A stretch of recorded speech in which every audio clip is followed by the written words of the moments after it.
All right, Eel Nerds, episode 166. This time I'm walking in the main streets of Tokyo, and there is a countdown clock there. I want to tell you what that is all about and what it means to me and what I believe is going to happen in the US yield markets.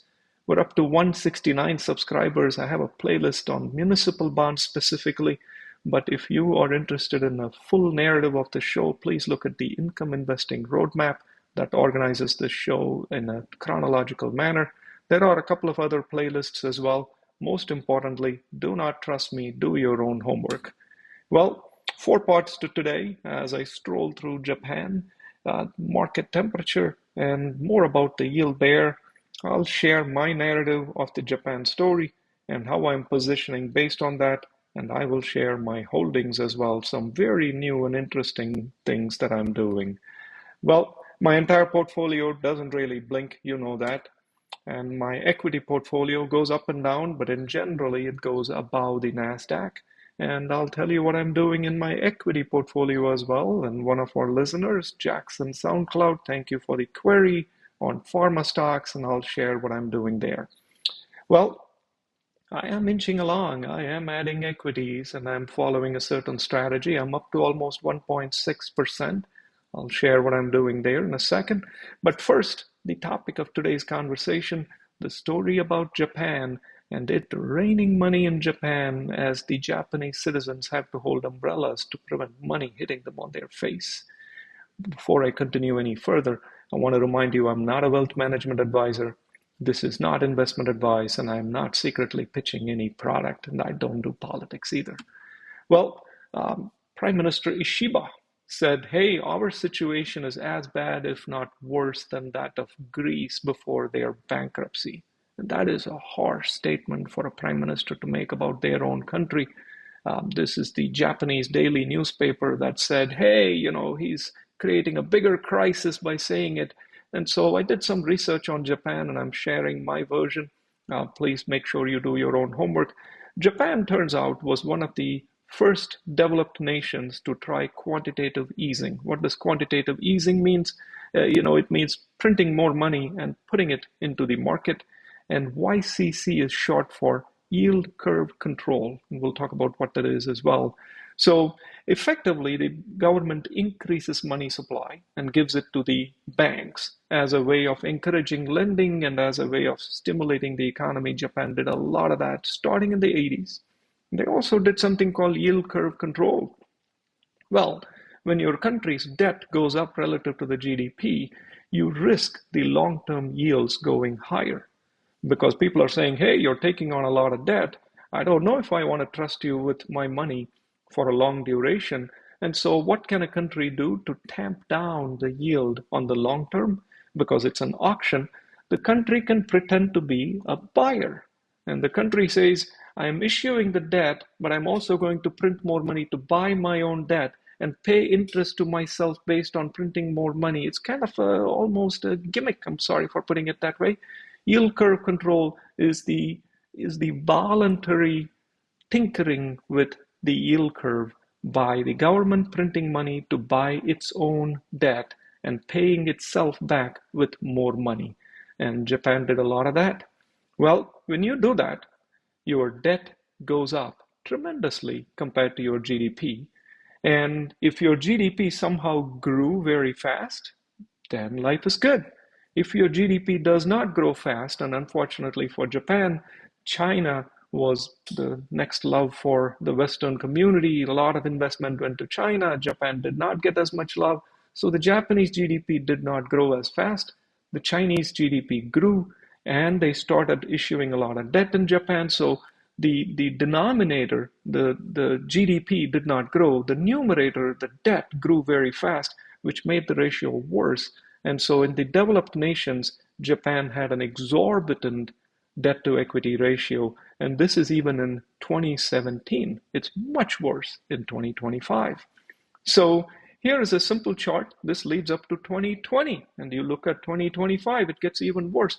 Look at Japan, the money printing and the yield curve control shot up their debt as a percentage of GDP.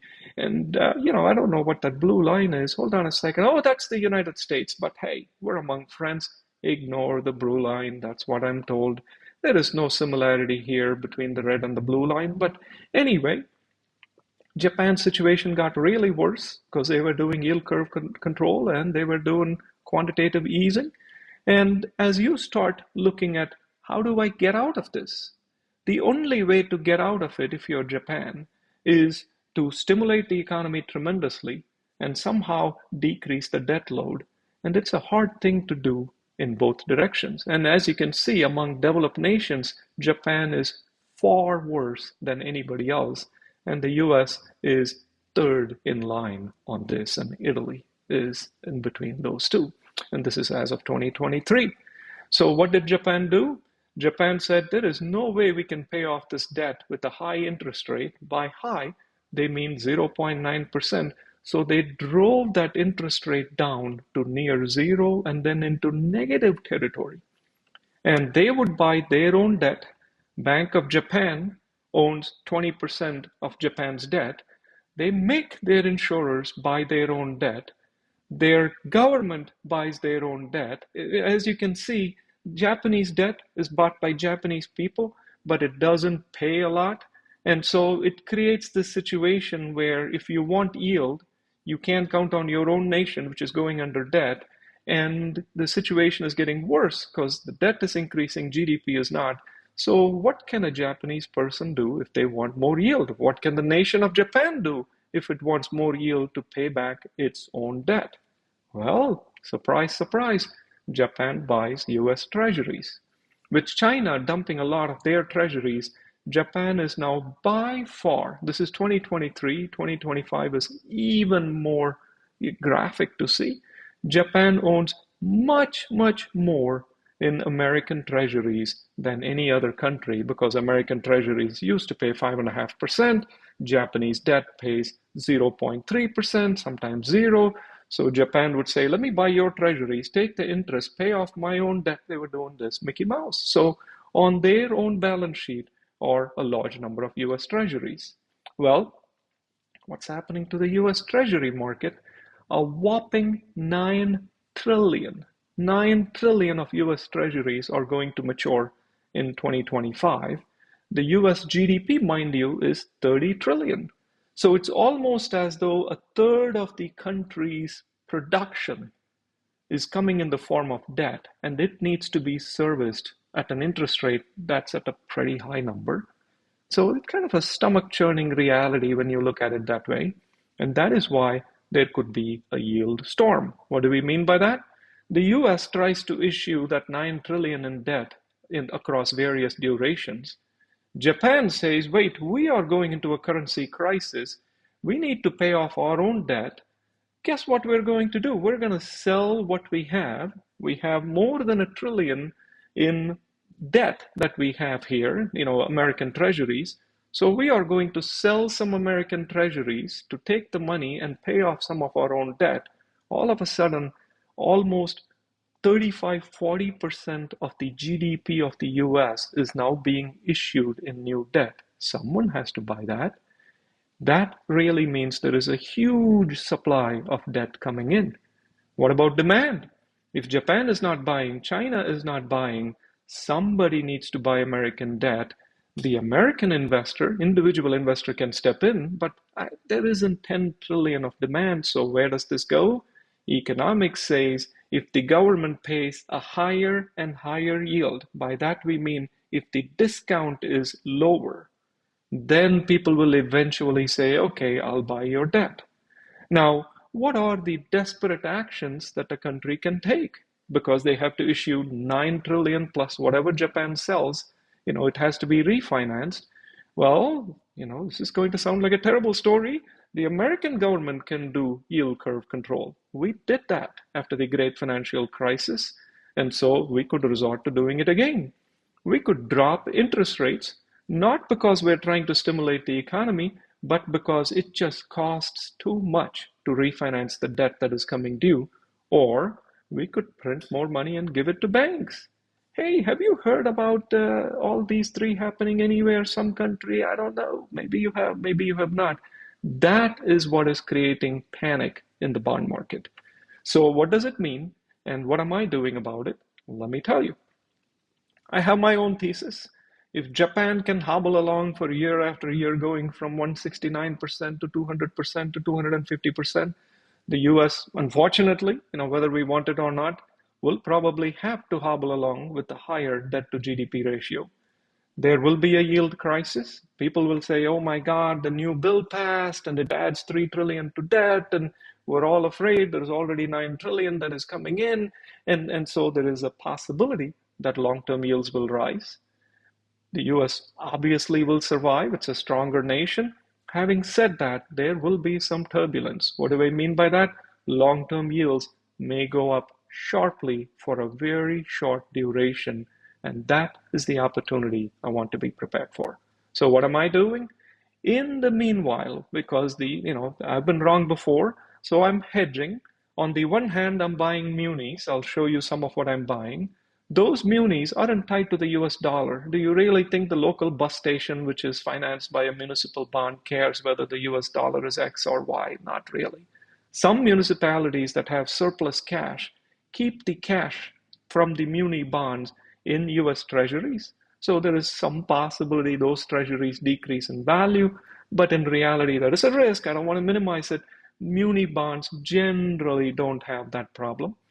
I do want to stay in short-term treasuries because if there is a yield opportunity, I immediately want to jump and increase duration. I am buying more equities, but not a whole lot. Part of the reason I'm doing that is I want to look at equities that we cannot live without. And I'll explain what I mean by that. Things that you have to buy no matter what the price. And this way, the three-pronged strategy I'm hoping will stabilize me. And lastly, I have a couple of lottery tickets. What if I'm completely wrong? There is no yield event and it is a bull market. Could happen. So I'm buying some equities in that area as well. So what am I holding? I'm going to share some really cool, wild munis that I'm owning. And what I focus on in all of these cases is, do these munis have the ability to react to a US dollar challenge? Is there an exposure to the yield curve? And in my humble opinion, there isn't, but you have to do your own math. So I bought the Birmingham Jefferson muni.